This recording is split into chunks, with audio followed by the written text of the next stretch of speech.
오늘은 창세기 12장인데 창세기 11장 27절부터 연결해서 12장 9절까지 말씀을 같이 보도록 하시겠습니다.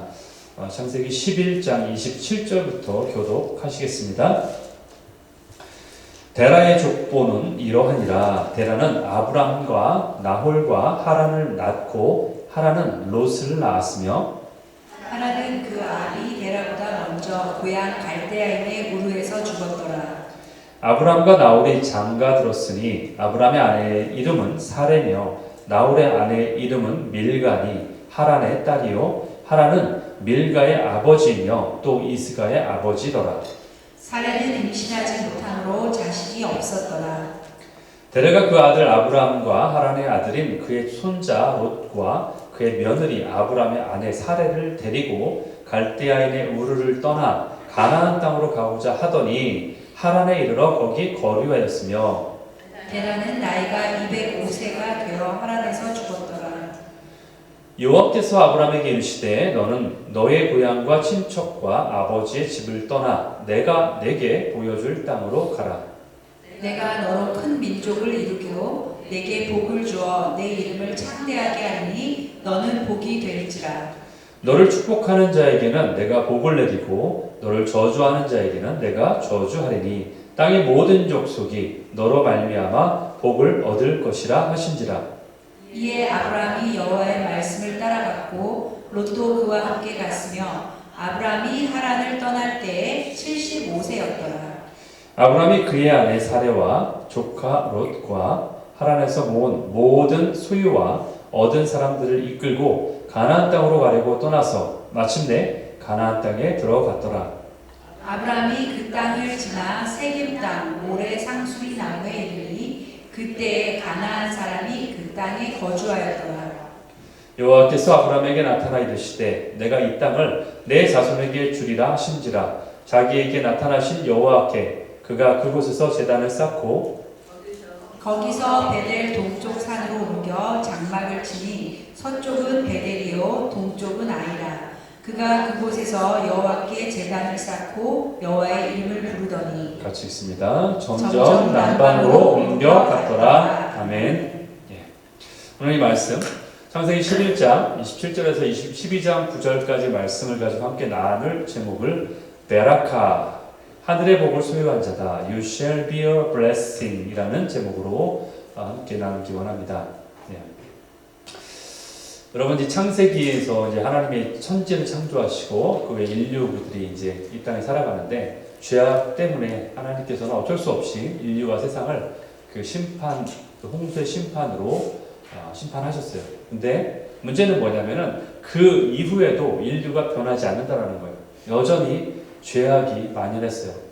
특별히 더 흥미로운 것은 대홍수 심판 이후로 오히려 우리가 하나님의 죄악 때문에 하나님을 섬기지 않은 것 때문에 이러한 심판을 받았다면 우리가 하나님께로 돌아가야 되겠다라고 뉘우치는 것이 아니라 오히려 하나님의 심판을 우리가 피할 방법을 찾자 이렇게 모색을 하기 시작하는 거예요. 그래서 지은 것이 바벨탑이에요.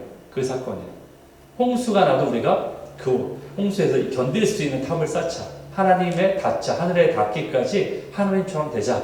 그렇게 쌓은 사건이 바벨탑 사건이지 않습니까?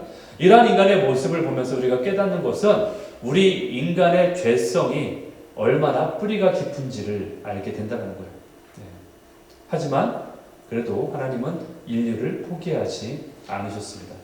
그래서는 이전과 다른 방식으로 이제는 인류를 구원하시고자 하는 계획을 세우시는 거예요. 그 구원의 계획을 알리는 시작되는 사건이 바로 오늘 본문에 나와 있는 아브라함을 부르신 사건이에요. 그게 바로 인류를 구원하시기 위한 계획의 시작이에요. 하나님은 죄악이 만연한 이 세상에서 하나님을 경외하는 한 민족을 선택하세요, 이제. 그리고 그 민족을 통해서 구세주가 이 땅에 올 수 있도록 보내셔서 세상을 구원하실 계획을 세우시는 거예요. 그렇기 때문에 마태복음 1장 1절에 보시면은 이렇게 나와 있어요. 아브라함과 다윗의 자손 예수 그리스도의 계보라. 즉 아브라함으로부터 예수님이 시작됐다라는 점을 확실히 해두고 있는 거예요. 아브라함 때부터 예수 그리스도가 이 땅에 오게 되는 계획이 시작됐다라는 그 계획의 시작점을 분명히 밝히고 있는 거예요. 자, 오늘 본문에서는 하나님께서 아브라함을 이제 부르세요. 그리고 언약을 맺습니다. 창세기 12장 1절에 보면은 하나님은 아브라함에게 세 가지의 명령을 내리고 계세요. 너는 너의 고향, 본 친척과 아비 집을 떠나라. 첫 번째는 너의 본토를 떠나라. 너의 고향을 떠나라. 이 얘기예요. 아브라함의 본토가 어딘지 아세요? 그렇죠? 예. 아브라함의 고향 본토는 바로 우르라는 지역인데 여기는 메소포타미아 지역. 여러분들이 옛날에 뭐 역사를 배우시거나 뭐 세계사를 배우면 많이 들었던 지역이에요. 바로 티그리스 유프라테스강, 그렇죠? 아주 고대 인류의 문명의 발생지라고 알고 있죠, 그렇죠? 아주 풍요로운 지대, 그 토지가 비옥한 지대, 거기가 바로 아브라함의 고향이에요. 그래서 요즘으로 말하자면은 저 빌딩이 즐비한 저 뉴욕처럼 웅장한 그런 지구라트, 지난번에 제가 지구라트 보여드렸잖아요, 사진을. 지구라트라는 그런 것들이 모여있는, 즉 바벨탑을 쌓았던 곳이 바로 그곳이에요. 바로 아브라함의 고향이에요. 이 도시는 일찍부터 상업이 발달했기 때문에 물질적으로 풍요로운 곳이에요. 그리고 물질적으로 풍요롭기만 한 것이 아니라 이곳에는요 3,000개나 넘는 우상이 신을 섬겼던 곳이에요. 그래서 하나님은 이런 우상 숭배가 극심한 갈대아 우르를 떠나라 라고 하신 거예요. 두 번째는 뭐예요? 너의 친척과 아비 집을 떠나라. 이것은 뭐예요? 자기의 울타리죠. 나의 세이프존이에요. 나의 안전지대예요. 거기를 떠나라는 거예요. 힘들고 어려울 때는 물론 친척으로부터, 아버지로부터 도움을 받을 수 있어요. 그렇죠? 특히 여러분들은 고향을 떠나서 여러분들도 지금 거기 해당하잖아요. 이민 생활하신 분들, 아버지로부터, 친척으로부터 떠난 거예요. 근데 그 집에 머물러 있으면은 도움을 받을 뿐만 아니라 어떤 것도 받아요? 그들의 악한 영향력도 받게 되는 거예요. 거기에 묶이게 되는 거예요. 그렇기 때문에 그것을 떠나라는 거예요. 그렇게 되면은 부모로부터의 그 우상 숭배의 죄의 쇠사슬을 끊어낼 수 없기 때문에 하나님은 아브라함에게 그런 환경에서 떠나라. 너의 세이프존에서 떠나라. 라고 그렇게 명령하신 거예요. 그렇다면 아브라함은 이 모든 명령에 순종했습니까? 했어요? 아닙니다. 대답은. 아브라함은 이 명령에 100% 순종하지 않았습니다. 물론 그가 나중에 이삭을 바치는 그런 순종까지 할 정도로 그런 믿음의 사람이 됐지만 처음에는 그런 믿음이 깊지 않았어요. 엄밀히 말하자면 아브라함은 하나님의 명령에 3분의 1만 순종했어요. 100% 순종하지 않았어요. 본토인 고향만 떠났어요. 본토인 고향만 떠나라는 명령에 순종했지만 아버지를 떠나지도 않았고 조카인 친척이 조카 롯도 떠나지 않았어요. 그들을 다 데리고 함께 떠났어요. 고향과 친척과 아버지 집을 떠나라는 것은 단순히 어떤 지역적인 또는 어떤 물리적인 떠나는 것만을 의미하지 않습니다. 이전에 죄악된 삶을 청산하는 것이고 그것은 거룩한 삶을 방해하는 환경과 습관을 네가 떠나라 이런 말씀이에요. 여러분 에베소서 4장에도 이런 말씀이 있잖아요. 너희는 유혹의 욕심을 따라 썩어져가는 구습을 따르는 옛 사람을 벗어버려라. 그렇죠? 그리고 어떻게 하라? 너희 심령이 새롭게 돼서 하나님을 따라 의와 진리의 거룩함으로 지으심을 받은 새 사람을 입어라 라고 말씀하고 있어요. 여러분 사실 믿음의 유산을 받아들일 기회가 있었다면 그 기회의 측면에서 본다면은 그 믿음에 순종할 기회는 오히려 아버지 데라에게 먼저 있을 수 있어요. 왜 그래요? 당연히 아버지니까 먼저 태어났잖아요. 그렇죠? 데라는요 창세기 11장에 나오는 노아의 세 아들 중에 그 믿음의 자손이 셈의 후손이에요. 그리고 노아의 8대 손이에요. 그렇다면 분명히 데라는 그럴 기회가 충분히 있었다는 얘기예요. 그런데 여호수아 24장 2절 지금 창세기가 아니라 여호수아 뒤에 나와 있는 여호수아 24장 2절에 그 언급이 나와 있는데 거기에 보면은 데라는 하나님을 섬기는 자로 살기는커녕 오히려 우상을 섬겼다라고 나와 있어요. 그걸 통해서 우리는 우상을 섬겼구나라는 걸 알 수 있는 거예요. 데라가. 또한 이 성경에는 없는데 유대 전승에 의하면은 그는 우상을 섬겼을 뿐 아니라 그 지역에 유행했던 달의 신이라고 했어요. 저 달을 섬기는. 달의 신을 섬기는 그 신상을 직접 만들어서 그것을 팔아서 생계를 유지하는 그런 비즈니스업을 했다라고 나와 있어요. 그런데 또 재밌는 사실이 또 있어요. 오늘 본문을 여러분이 유심히 쳐다보시면은 유심히 안 봤을 거예요. 대략 넘겼을 텐데 자세히 보시면 흥미로운 사실을 발견하게 되는데 본문에 보면은 고향인 우르를 떠날 때에 그 여정을 주도했던 자가 아브라함이 아니었다는 거예요. 그게 데라였어요. 창세기 11장 31절에 보시면은 뭐라고 나왔어요? 데라가 됐어요. 데라가 데리고 나왔다. 그렇죠? 데라가 그 아브람도 데리고 롯도 데리고 사례를 데리고 갔다. 그렇죠? 그리고서 지금 제가 거기를 제가 실수해가지고 점점점을 해놨는데 거기 보면은 약속하신 땅을 찾아서라고 써있어요. 아까 읽은 대로 약속하신 땅을 찾아서 가다가 어디에 머물러? 하란에 이르렀을 때에 거기에 거류했다. 예, 거기에 그냥 남았다라고 써있는 거예요. 여러분 근데 신기하지 않아요? 데라가 왜 고향을 떠날 생각을 했을까요? 물론 성경에는 언급되어 있지 않아요. 이 말씀이. 근데 데라가 왜 데리고 떠났다. 식솔들을 데리고 갔다라고 이렇게 언급되어 있을까요? 어떤 이들은 창세기 11장 28절 우리가 읽은 본문에 언급되어 있듯이 거기에 보면은 아브라함의 형제가 있어요. 3명인데 아브라함의 2명이 더 있는데 아브라함의 형제이기도 하고 그리고 아버지인 데라의 아들이기도 한 하란이라는 사람이 나와요. 물론 하란이라는 지역이 나오지만 이름이 똑같아요. 하란이라는 또 한 명의 사람이 나오는데 그 하란이 자식이 아들을 낳고서 롯을 낳고서요 죽어요. 아버지 데라보다 먼저 죽게 돼 아들이. 그러다 보니까 삶에 큰 충격을 받거나 또는 심경의 변화를 일으켜서 더 이상 이곳에 살기 그렇다라고 생각해서 고향을 떠나게 되었다라고 추측하는 사람도 있어요. 데라가 왜 고향을 떠났을까? 이유에 대해서. 그런데 어쩌면 데라도 한편으로 생각하면 저는 왜냐하면 아까 우리가 읽었던 구절을 보면은 그가 약속의 땅을 찾아서 떠났다라는 식으로 표현되어 있는 거 보니까 어쩌면 데라도 하나님으로부터 어떤 식으로든 삶의 도전을 받고 더 이상 옛날의 방식대로 우상을 숭배하며 살아서는 안 된다라는 그런 부르심을 받았을지 모른다라는 그런 생각이 드는 거죠. 창세기는 여러분 주로 족장을 중심으로 이야기가 좀 전개돼요. 족장에 그래서 그 사람의 족보를 소개하곤 합니다. 여러분 창세기 25장에 보시면은 이렇게 나왔어요. 이삭의 족보다라고 나왔어요. 이삭이 중심이에요. 이삭의 족보는 이렇다. 그러니까 이삭의 중심이니까 이삭을 언급하고 있는 거잖아요. 이삭의 족보는 이렇다 이렇게 소개해요. 그런데 37장에 보면은 야곱의 족보는 이렇다 또 소개하는 거예요. 야곱이 중심이에요 이번에는. 그렇죠? 이렇게 어떤 구속사적인 흐름에 중요한 역할을 했던 인물을 중심으로 족보를 소개하고 이야기를 전개하고 있다는 거죠.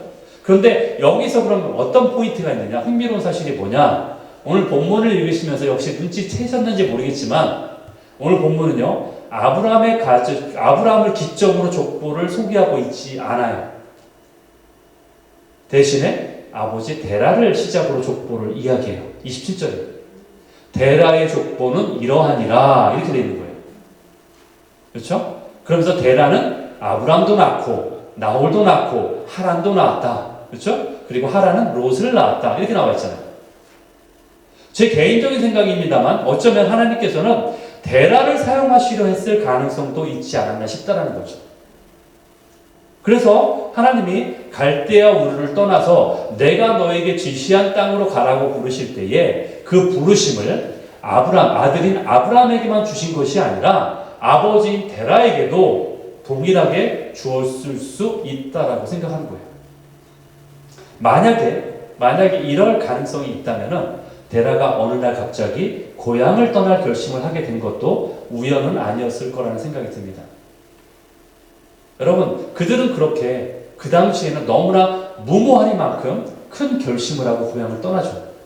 왜 그게 큰 결심이냐? 여러분 지금 인터넷이 발달하고 미디어가 발달하기 때문에 세상에 요새 어떤 삶인지를 대충 알잖아요. 우리가 볼 수 있어요. 그곳은 어떤 사건이 벌어지고 어떤 사람이 살고 있고 어떤 생활 규모가 있고 그곳의 경제는 어떻고 삶이 어떻다라는 걸 압니다.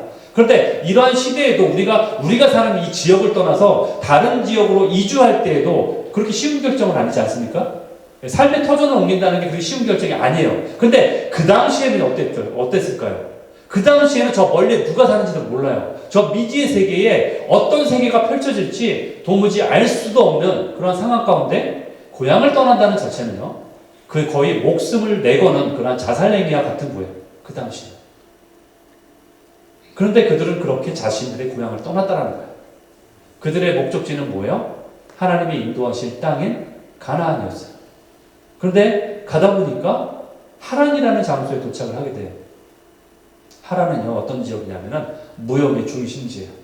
심지어는요, 이곳은 자신들이 떠났던 갈대아 우르보다도 더 번창한 도시였어요. 그것보다 더 큰 도시, 더 번창한 도시.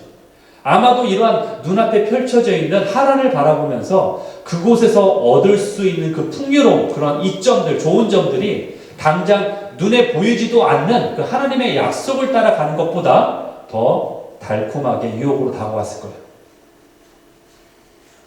창세기 12장 5절에 보면 이렇게 나와 있죠. 하란에서 모은 모든 소유와 얻은 사람들을 이끌고, 이런 표현이 있어요. 즉 이 말을 볼 때 우리가 알 수 있는 것은 아브라함 가족이 하란에서 많은 재산을 모을 수 있었다, 이 얘기예요. 그렇죠?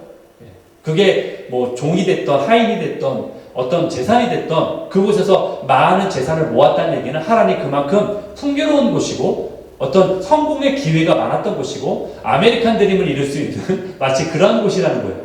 예. 그래서 하나님이 인도하시는 여정은 잊어버린 채 한동안 그곳에 주저앉아 버린 거예요. 하란에서. 여러분, 데라는요, 아브라함보다 먼저 하나님의 부르심을 받은 믿음의 조상이 될 수 있었어요. 처음에 이니시에이트 한 게 누구예요? 먼저 그걸 시작한 게, 데리고 나온 게 누구예요? 데라잖아요. 그렇죠? 갈대아 우르에서 먼저 데리고 나온 게 데라란 말이에요. 그 주도권으로 데리고 나온 게 데라였다고요. 만약에 믿음의 조상이 되었다면 우리는 이렇게 불렀겠죠. 지금 믿음의 조상 데라. 그런데 오늘날 우리가 기억하는 믿음의 조상은 누구예요? 아브라함이에요. 데라가 아니라 아브라함이에요. 이 얼마나 아쉽습니까? 데라는 거의 믿는 자가 될 뻔했어요. 예. 고향을 떠나는 것도 주도했던 데라의 용기와 그 결단력은 대단했어요. 그런 사람이었어요. 하지만 그는 하란 땅에서 머뭇거린 거예요. 그곳에 자리를 깔고 머무르게 돼요. 그리고 자기에게 주어진 그 사명을, 부르심을 끝내 이루지 못하고 그곳에서 자기 생을 마감해. 거기서 그냥 죽었다고 나와 있어요. 그렇죠? 그는 하나님이 부르시고 이끄실 때에 머뭇거린 사람이에요. 이것이 얼마나 안타까운 일입니까? 자기의 부르심을 다 끝내지 못했다는 거예요. 여러분, 데라의 이름이 더 재밌어요. 데라의 이름의 뜻은 딜레이예요. 딜레이. 지연하다, 지체시키다. 자신의 이름 뜻처럼 데라는 하나님께서 지시한 땅으로 들어가는 여정을 딜레이시켜요. 지연시켜요. 우리는 사도행전에 나오는 스데반의 설교를, 사도행전을 통해서 보면요, 거기에 스데반 설교가 나오는데 거기에 데라 이야기가 나와요. 거기에서 보면은 아버지 데라가 하나님이 인도하시는 그 여정을 지체하도록 만들었던 요인이라는 것을 우리가 짐작하게 만드는 구절이 나와요. 거기에 보면은 4절에 보니 이렇게 나와 있죠. 그들이 우르를 떠나 하란에 거하다가 그의 아버지 데라가 죽었을 때에 다시 땅으로 옮기기 시작했다. 하란에 머물렀던 아브라함이 다시 약속의 땅으로 이동하기 시작한 때는 바로 아버지 데라가 죽고 난 뒤라고 굳이 언급하고 있다는 거예요. 결국 아버지 데라가 아브라함까지 가지 못하도록 지연시킨 거예요. 하나님께서는 왜 본토, 친척, 아비 집을 떠나라고 했는지 그 이유를 우리가 알 수 있는 대목이에요. 하나님이 부르실 때 우리가 바로 그 부르심에 순종하여 예스라고, 그 부르심에 순종하여 예스라고 반응하는 것도 중요합니다. 그런데 더 중요한 게 있어요. 더 중요한 건 뭐냐? 그것을 끝까지 포기하지 않는 거예요. 예스라고 한 거를 끝까지 포기하지 않고 뒤로 물러서지 않는 게 더 중요해요. 많은 사람들이 처음에는 예스라고 합니다. 마음에 동요가 돼가지고 마음에 불을 받고 열정이 솟아서 하나님을 섬기면서 예스라고 분명히 해요. 그런데 끝까지 포기하지 않는 자는 드물다는 거예요. 그게 더 중요하다는 거예요. 우리 주변에는 데라와 같은 자들이 많이 있어요. 분명히 하나님의 말씀을, 복음을 듣고 순종하여 열심으로 신앙생활을 시작해요.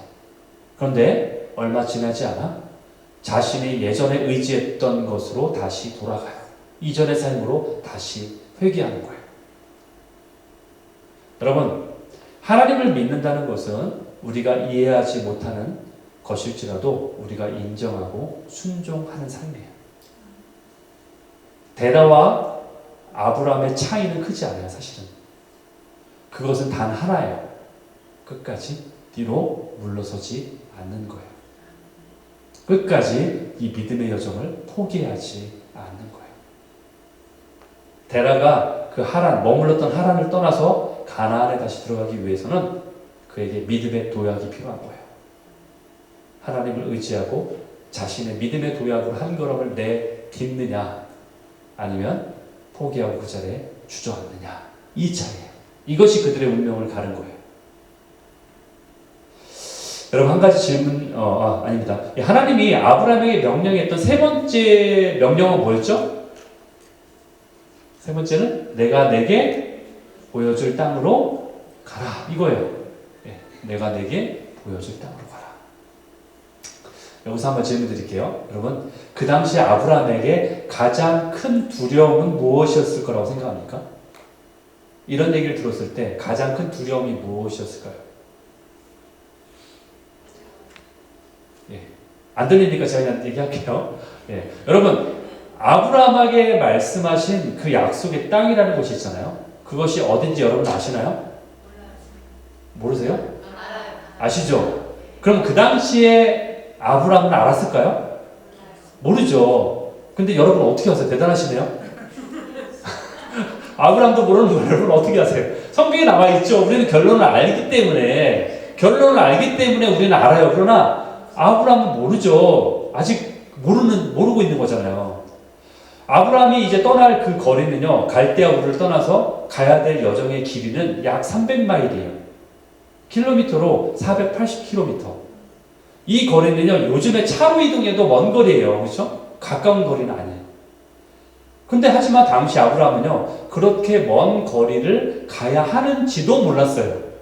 그렇죠? 그 땅이 가까운지 뭔지 모르죠. 그렇기 때문에 하나님 그렇게나 멀리 가야 된다고요? 이렇게 질문조차 하나님께 할 수 없다라는 거예요. 그렇죠? 그러니까 그렇게 먼 여정을 떠난다는 자체는 그에게는 두려움이 아니에요, 사실은. 왜냐하면 모르니까. 아브라함에게 그것이 두려움의 요소가 아니에요. 그렇다면 아브라함에게 가장 두려웠던 것이 무엇이었을까요? 그것은요, 미래에 대한, 미지의 세계에 대한 두려움이에요. 내가 알지 못하는 세상에 대한 그러한 막연한 두려움이었을 거예요. 그것이 바로 그에게 큰 두려움이었을 거예요. 알지 못하는 곳으로 가는 것. 아브라함이 가장 두려워했을 법한 표현을 오늘 하나님이 하고 계세요. 내가 너에게 보여줄 땅으로 가라. 아브라함에게 미리 보여준 땅이 아니에요. 미리 알려준 땅이 아니란 말이에요. 너에게 앞으로 보여줄 땅으로 가라. 그곳이 어딘지는 내가 안 알려주는데 그곳으로 가라. 그 얘기예요. 그게 가장 두려움이에요, 아브라함에게는. 어디로 방향을 잡고 가야 될지 몰라요. 우리는 내비게이션을 키면은 어디로 가는지 알죠. 끝까지 다 볼 수 있어요. 이렇게 줌 아웃 해가지고 이렇게 끝에 보고 어떻게 가는 걸 알지만 그냥 한 걸음 한 걸음씩 가는 길이에요. 그렇기 때문에 어떤 준비도 할 수 없어요. 그곳에 누가 살고 있고 어떤 종류의 위험이 도사리고 있는지 모르기 때문에 그에 맞는 대비책조차도 세울 수가 없어요. 거기에 맞는 대비책을 세울 수 있잖아요. 그곳에 가면 싸움 잘하는 사람이 있으면 내가 미리 싸움을 훈련하고 갈 수도 있고 여러 가지 대비책이 있겠지만 어떠한 대비책도 세울 수가 없는 거예요. 그저 하루하루를 보여주시고 이끄시는 대로 가는 여정이에요. 이것이 아브라함에게는 가장 큰 두려움이라고 생각합니다. 그래서 히브리서 11장에 보면은 이렇게 말하고 있잖아요. 갈 바를 알지 못하고 나아갔다. 이것이 그래서 믿음이라고 인정해 주신 거예요. 갈 바를 알지 못하고 갔다. 말이 되세요? 앞을 못 보는데 그냥 가는 거잖아요. 말이 안 되는 얘기. 갈 바를 알지 못하는데 어떻게 가요? 따라서 아브라함에게 요구되었던 것은 오직 하나님을 향한 믿음의 순종이었어요. 여러분, 한번 질문 드릴게요. 하나님이 여러분에게 어떤 길을 가라고 했을 때 그 가는 길에 대한 충분한 설명이나 어떤 증거나 그런 것이 먼저 있어야 될까요? 아니면 여러분의 순종이 먼저입니까? 너무 쉽게 얘기하시는데요. 여러분, 우리 살고 계신가 봐요. 너무 쉽게 얘기하시는데요. 예. 마치 닭이 먼저냐 알이 먼저냐 이런 식인데, 여러분, 주님이 우리에게 순종을 요구하실 때 왜 내가 거기에 순종해야 되는지 여러분은 알기 원하지 않으세요? 그래서 기도하잖아요. 그렇죠? 근데 왜 방금 좀 전처럼 그렇게 대답하셨어요? 저는 몰라도 그냥 순종할 수 있습니다라고 대답하셨잖아요. 예. 그 얘기를 드린 거예요. 제가 질문을 드린 거예요. 여러분들은 내가 알지 못해도 하나님 하라면 무조건 합니까? 세상 말로 까라면 까 이거예요. 가라면 가. 순종하십니까? 아니면 주님 그거 왜 제가 꼭 그렇게 해야 되는데요? 제가 꼭 거기 왜 가야 되는데요? 제가 왜 꼭 그렇게 살아야 되는데요? 이유를 물어보지 않으시나요? 여러분, 주님은요 우리 인생 여정의 전체 지도를 다 보여주지 않아요. 여러분 삶을 살면서 이미 그걸 느끼셨을 거예요. 그분의 계획을 다 설명해 주지 않습니다. 그저 오늘 한 걸음만 인도하실 뿐이에요. 그래서 항상 우리에게 말씀하시는 게 우리에게 일용할 양식을 주옵시고 이걸만 얘기하잖아요. 우리에게 한 달치 양식을 미리 주시옵시고 우리에게 1년치를 비축하도록 미리 주시고 이렇게 얘기하는 게 아니라 일용할 양식만 충분하다고 얘기하시는 거예요. 그래서 만나도 그 하루에 끝내라고 하시는 거예요. 일용할 양식이에요. 하루만 인도하시는 거예요. 이것은 마치 징검다리를 건너는 것과 같아요. 오늘의 한 걸음만 인도하세요.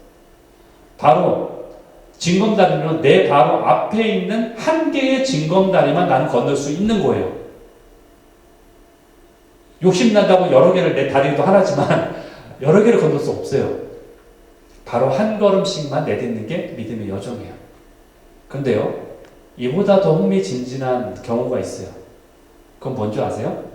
우리 삶의 자주는 아니지만 어떤 경우에는 내 바로 다음 스텝인 그 징검다리마저도 보이지 않을 때가 있다라는 거예요.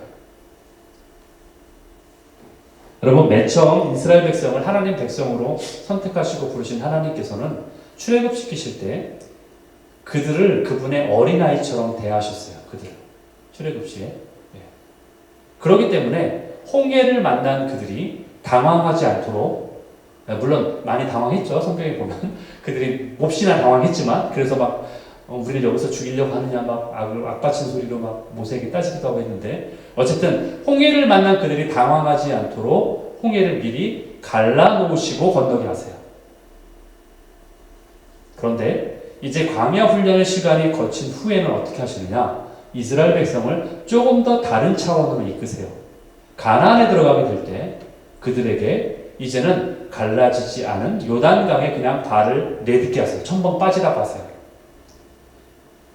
그때 믿음의 순종을 한 발을 내딛을 때 요단강이 갈라지는 것을 우리가 보게 된다는 거예요. 이것은 다른 차원이에요. 우리의 신앙 여정 속에서도 다음의 징검다리가 보이지 않을 때가 분명히 있습니다. 그것은 여러분의 신앙을 테스트하시는 거예요. 그 다음 단계, 성숙의 단계에 이르렀다고 여러분을 말씀하시는 거예요. 하지만 그 발걸음을 분명 하나님이 부르시고 말씀하신 것이 분명하다면 우리는 그 믿음의 한 발걸음을 그 다음에 징검다리가 없어도 거기에 내밀어야 돼요. 순종의 발걸음을 떼어야만 한다는 거예요. 그때 어떻게 돼요? 여러분 믿음의 발걸음 한 걸음 내디딜 때 밑에서부터 쑥 하고 징검다리가 올라오고 여러분의 발을 받칠 거예요. 그게 바로 하나님이 행하시는 일이에요. 스데반은 아브라함을 설명하면서 약속의 땅으로 아브라함이 갔다라고 표현하지 않아요. 사도행전 7장 2절 4절에 보니까 그 땅으로 그를 PPT로 옮겨주세요. 네, 옮기셨다라고 말하고 있어요. 그 땅으로 그를 옮기셨다. 아브라함이 갔다라고 하지 않고 그를 그 땅으로 옮기셨다는 얘기예요. 이 얘기는 뭐예요? 아브라함의 여정을 사실 아브라함이 주도한 것처럼 보이지만 그게 아니라 하나님께서 주관하고 계시다. 그 여정을 주장하고 계시다. 그 뜻이에요. 그를 옮기셨다. 하나님이 책임지신다는 얘기예요. 일단 우리가 믿음의 순종을 하면은 하나님이 책임지신다라는 이야기를 하고 있는 거예요. 여러분, 오늘날 우리는요, 불신의 세계, 그리고 하나님의 세계, 이 양 영역, 두 가지 영역 사이의 전쟁 가운데 우리 살아가고 있어요. 어떤 것을 선택할 것인가, 우리의 초이스예요.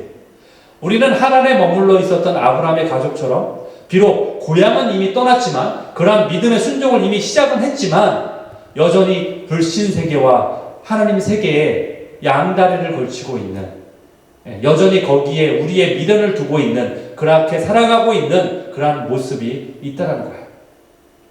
그때 주님은 우리에게 말씀하세요. 전적으로 나를 믿고 따라오라고, 순종의 걸음을 하라고 말씀하신다는 거예요.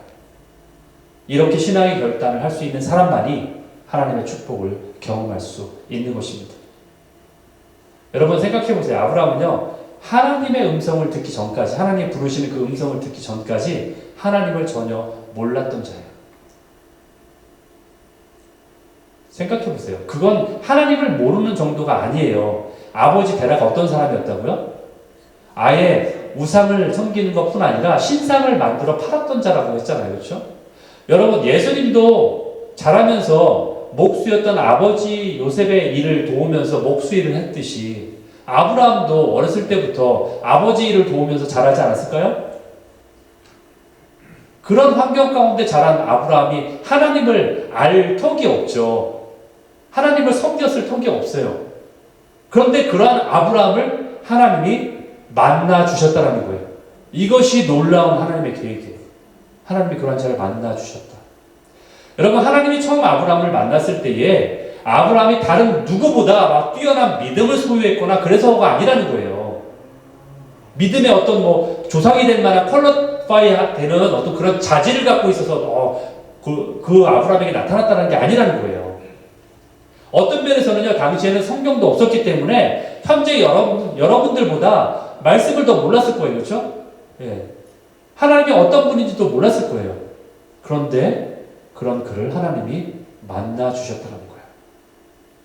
그 티그리스강, 유프라테스강 사이에 그 페르시아 만에 위치한 갈대아 우르라는 엄청난 그 지역에서 그 많고 많은 사람들 중에서 무명의 이 아브라함을 부르셨다는 거예요. 그리고 그 후손에서 이 세상을 구원할 메시아를 보내겠다는 계획을 그를 통해 시작하셨다는 거예요. 이것은 하나님의 일방적인 선택이고 부르심이에요. 왜 부르셨는지 이유가 없어요. 왜 그냥 그를 부르셨는지 이유가 없는 거예요. 그냥 그를 선택하신 거예요. 여러분도 그렇게 얘기할 수 있잖아요. 왜 나를 구원하셨는지 이유가 없어요. 내가 뛰어나서? 내가 뭔가 그럴 존재라서? 내가 무슨 선한 일을 해서? 선택하신 이유가 없어요. 만약에 그것에 여러분의 이유를 여러분이 달 수 있다면 그것은 여러분의 교만이고 공로가 되는 거예요. 하나님은 내가 이렇게 잘나서 나를 선택하신 거예요. 이럴 이유가 없다는 거예요. 그렇기 때문에 그 이유가 없기 때문에 이것이 우리에게는 은혜가 되는 거예요. 이것이 은혜예요. 하나님께로부터 축복을 받을 만한 그 어떤 명분도 어떤 근거도 어떤 이유도 없기 때문에 그래서 그 하나님의 선택하심이 우리에게 은혜인 거예요. 이렇게 아브라함을 부르시고 새로운 삶을 방향을 제시하신 하나님의 부르심은 전적인 하나님의 주권이고 전적인 하나님의 은혜인 것입니다. 그러므로 오늘 우리가 이 자리에 나와서 이 예배를 드릴 수 있는 자체가 바로 은혜예요. 내가 하나님을 찾을 만한 그 어떤 조건을 충족하지도 못했지만 하나님이 나를 찾아보시고 나를 부르신 거예요. 이것이 바로 하나님의 은혜예요. 이 내가 죄인이라는 것을 깨닫는 자만이 하나님의 은혜를 알 수 있는 거예요. 예. 그래서 우리는 죄인인 거예요, 사실은. 그렇죠? 예.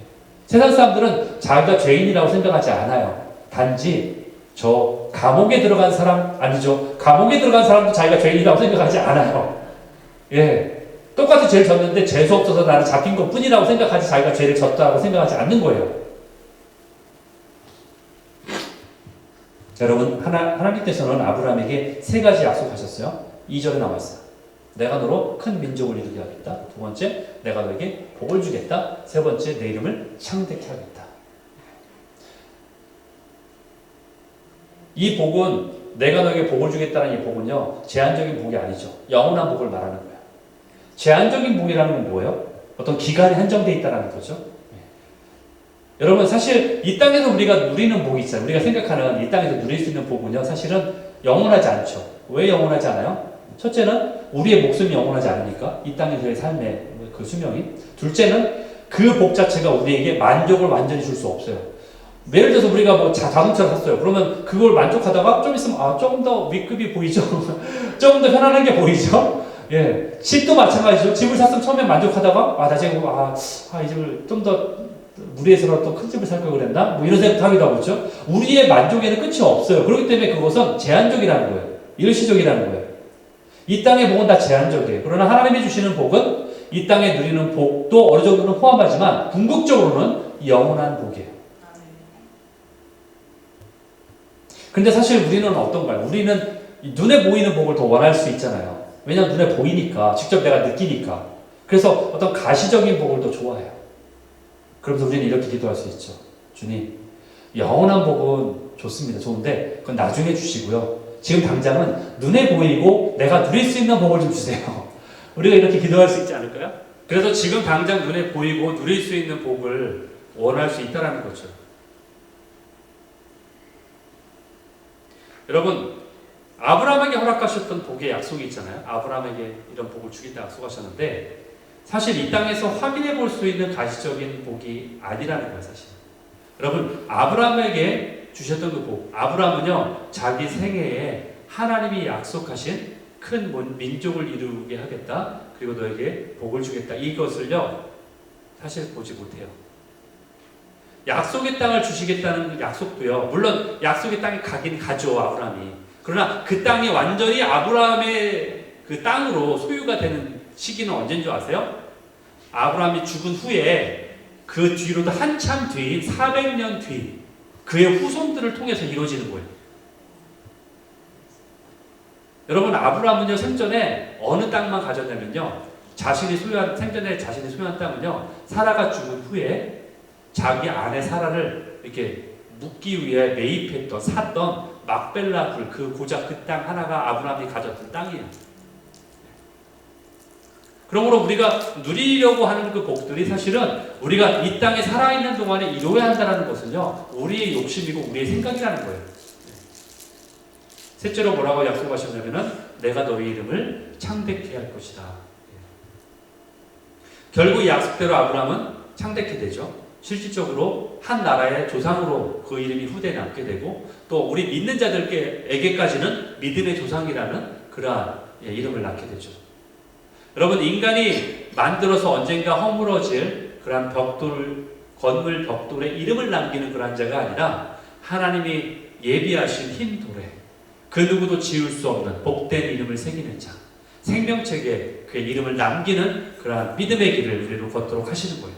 그래서 요한계시록 2장 7절에 보면은 그 돌 위에 새 이름을 기록한 것이 있나니 그것을 알 자가 알 사람이 없다라고 나왔어요. 그렇죠? 그걸 받는 자밖에는 알 자가 없다. 이 복을 우리에게 허락하신다는 거예요. 그러면서 이렇게 약속하신 세 가지 복을 한마디로 축약해서 종합한 말이 바로 2절 후반절에 나와요.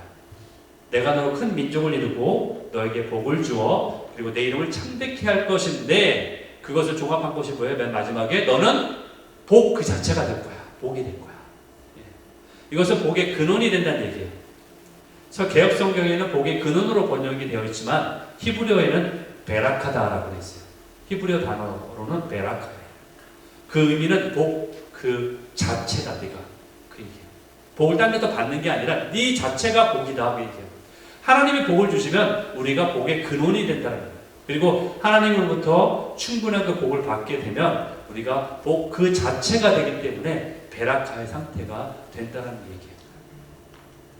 그렇기 때문에 그를 만나는 모든 자가 하늘의 복을 받게 되는 영향력을 받게 되는 거예요.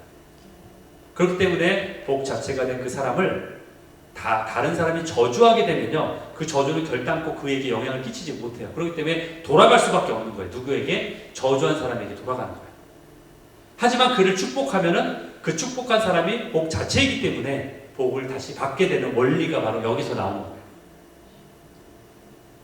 창세기 12장 3절에 보니까 이렇게 나와 있죠. 너를 축복하는 자에게는 내가 복을 내리고 너를 저주하는 자에게는 내가 저주하리니 땅의 모든 족속이 너로 말미암아 복을 얻게 될 것이다. 땅의 모든 열방이, 모든 자들이, 이스라엘뿐 아니라 모든 자들이 너로 말미암아, 근원이니까 복 자체이기 때문에 복을 얻게 될 것이다. 여기 보면 우리가 생각할 때 너무 이거 얕은 거 아니야? 축복하면 축복하고 뭐 저주하면 저주하고 이거 뭐 기브앤테이크처럼 느끼실 텐데 그 의미가 아니라 이 아브라함 자체가 복 자체가 됐기 때문에 저주는 이렇게 된다는 거예요. 그래서 이 의미를 설명하고 있는 거예요. 그래서 아브라함이 복의 근원이 되게 하시고 복의 기준이 되게 하셨다. 또 복의 기준점으로 삼으셨다. 그 얘기예요. 그렇기 때문에 우리 하나님의 복으로 무장된 사람들은요, 어둠의 저주의 화살이 우리를 뚫지 못해요. 여러분들이 이미 알고 있는 것처럼 우리에겐 전신갑주가 있잖아요. 믿음의 방패, 그렇죠? 그리고 구원의 투구. 우리의 생각도 흔들 수 없어요. 견고하게 우리 생각을 지켜주는 거예요. 구원 가운데. 그리고 의의 흉배. 우리를 정죄하고 송사하는 그 어떤 사단의 공격으로부터 너는 의롭다라고 칭해 주시는 그분이 우리를 막아주시는 거예요. 그렇게 주님이 우리를 지켜주세요. 그러한 자는 바로 하늘의 복을 소유한 자예요. 아브라함을 이렇게 사용하신 것처럼 우리도 축복의 통로로 쓰임을 받게 된다는 거예요. 우리도 복 자체가 된다는 거예요. 여러분, 창세기에는요, 모든 민족에게 이러한 축복의 근원이 됐던 사람들의 이야기가 나와 있어요. 그래서 그 복을 나누어지는 역할을 했던 사람의 삶의 모습을 보여줘요. 아브라함이 그랬고요, 이삭이 그랬고, 그리고 야곱과 요셉이 그랬어요. 그 중에서 이 복의 근원을 나눠줬다는 것의 최고 절정의 모습으로 잘 나타내주는 삶이 바로 요셉의 삶이에요. 바로 창세기 50장 20절에 보니까 오늘과 같이 많은 백성의 생명을 구원하게 하시려고 나를 이렇게 세우셨다라고 고백하는 모습이 나와요. 믿음의 사람 요셉 한 사람에 의해서 하늘의 복을 받은 이 요셉에 의해서 전 세계 만민들이 바로 죽음과 멸망의 길에서 벗어날 수 있는 복을 얻게 되었다는 거예요. 이러한 것이 바로 믿는 자들에게 주시는 하늘의 복이에요. 여러분, 하나님께서는 오늘 아브라함을 선택하셨어요. 그리고 이스라엘이라는 큰 민족을 이루게 하세요.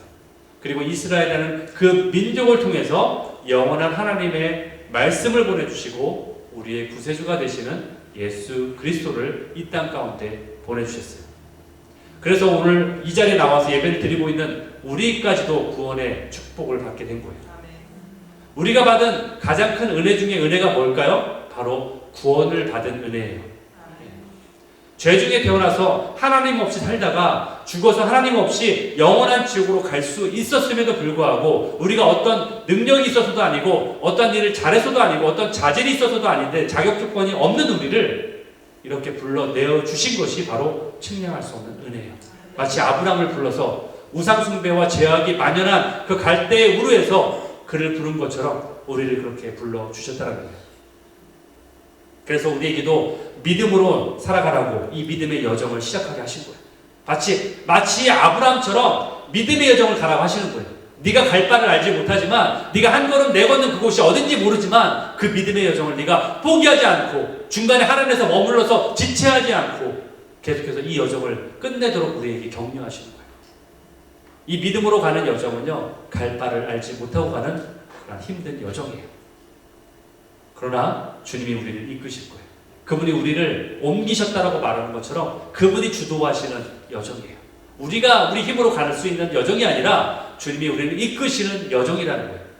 이런 하늘의 복을 소유한 자로 날마다 그 은혜에 감사하고 구원의 감격을 찬양하는 이 땅의 증인으로 축복의 통로로 살아가시는 여러분 되시기를 예수 그리스도의 이름으로 축원합니다.